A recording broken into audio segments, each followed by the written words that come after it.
સ્થાનિક સ્વરાજ્યની ચૂંટણીમાં વોર્ડ નંબર 9માં ભાજપના વિજેતા થયેલા ચારેય ઉમેદવારોએ સાંસદ એવા ડોક્ટર હેમાંગ જોશીની શુભેચ્છા મુલાકાત લીધી હતી.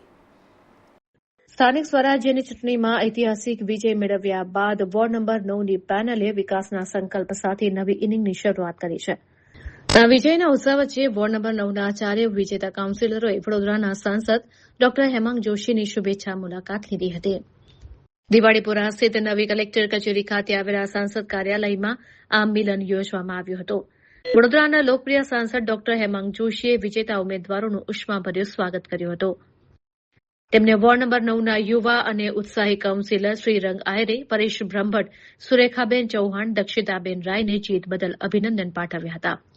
તો વિશેષ સ્મૃતિચિહ્ન તરીકે સાંસદ દ્વારા ચારેય કાઉન્સિલરોને સારંગપુર હનુમાનજીની ફોટો ફ્રેમ અર્પણ કરવામાં આવી હતી. આ મુલાકાત દરમિયાન સાંસદે હનુમાનજીના આશીર્વાદ સાથે લોકસેવાની નવી જવાબદારી સુપેરે નિભાવવા બદલ પ્રોત્સાહન આપ્યું હતું. તેમણે આશા વ્યક્ત કરી હતી કે આ ચારેય પ્રતિનિધિઓ મળીને વોર્ડ નંબર 9ના વિકાસના કામોને નવી ઊંચાઈએ લઈ જશે અને પ્રજાના પ્રશ્નોનું ત્વરિત નિરાકરણ લાવશે. વોર્ડ નંબર 9ના ચારેય કાઉન્સિલરોએ પણ સાંસદનો આભાર માનતા જણાવ્યું હતું કે તેઓ એક ટીમ તરીકે રહીને વિસ્તારમાં સર્વાંગી વિકાસ માટે કટિબદ્ધ રહેશે. આ શુભેચ્છા મુલાકાતે આગામી સમયમાં વોર્ડના વિકાસના કામોમાં વધુ વેગ આવવાના સંકેત આપ્યા છે.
સમગ્ર વડોદરા શહેરની અંદર જ્યારે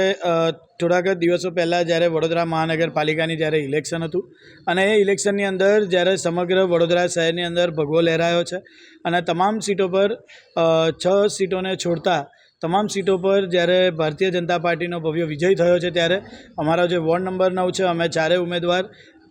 હતા અને એવી જ રીતે જ્યારે વિજેતા બન્યા છે અમારા વિસ્તારની જે તમામ જે પ્રજા છે, તમામ જે લોકો છે તેમને અમને જન આશીર્વાદ આપ્યા છે અને જન આશીર્વાદના ભાગરૂપે સમગ્ર ગુજરાતની અંદર જ્યારે પ્રથમ ક્રમાંકે અમે જીત્યા હોઈએ તો વડોદરા શહેરના અમારા સાંસદ શ્રી ડૉક્ટર હેમાંગ જોશી સાહેબના આજે તે વડોદરા ખાતે હતા અને તેમની મુલાકાત લીધી છે અને તેમને શુભેચ્છા અમને પાઠવી છે કે આવનારા સમયની અંદર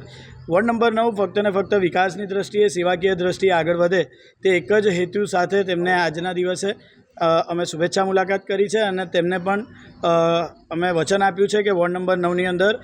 વિકાસલક્ષી કામો થાય, સેવાકીય કામો થાય અને સતત 5 વર્ષ સુધી અમે ચારેય કાઉન્સિલર એકત્ર રહીને તે કામોને પ્રગતિની ગતિએ આગળ વધારીએ તે માટે જ આજના દિવસે તેમને શુભેચ્છા મુલાકાત કરી. સ્થાનિક સ્વરાજ્યની ચૂંટણીમાં વડોદરા મહાનગર અને સમગ્ર ગુજરાતમાં ભારતીય જનતા પાર્ટીની વિકાસની વિચારધારાનો જે જ્વલંત વિજય થયો છે ત્યારે આજે તમામ વોર્ડના વિજેતા ઉમેદવારોને મળવાનો સિલસિલો યથાવત છે. તમામ જે વિજેતા ઉમેદવારો છે એમને સાથે મળી, સંગઠનના વોર્ડના પ્રમુખ એમને મળી અને આવનારા દિવસોની અંદર જનતાએ જે કોઈ અપેક્ષા રાખી અને ભારતીય જનતા પાર્ટીના આશીર્વાદ આપ્યા છે એ ચૂંટાયેલી પાંખ અને સંગઠન સાથે મળી અને ખૂબ સારું કાર્ય કરે એ બાબતે એમને શુભકામનાઓ પણ પાઠવી છે અને સૌ સાથે મળી અને વિકસિત વડોદરાથી વિકસિત ગુજરાત અને વિકસિત ગુજરાતથી વિકસિત ભારતના સંકલ્પને સાકાર કરવા માટે કટિબદ્ધ થઈએ એ બાબતે સૌને સંકલ્પબદ્ધ કર્યા છે.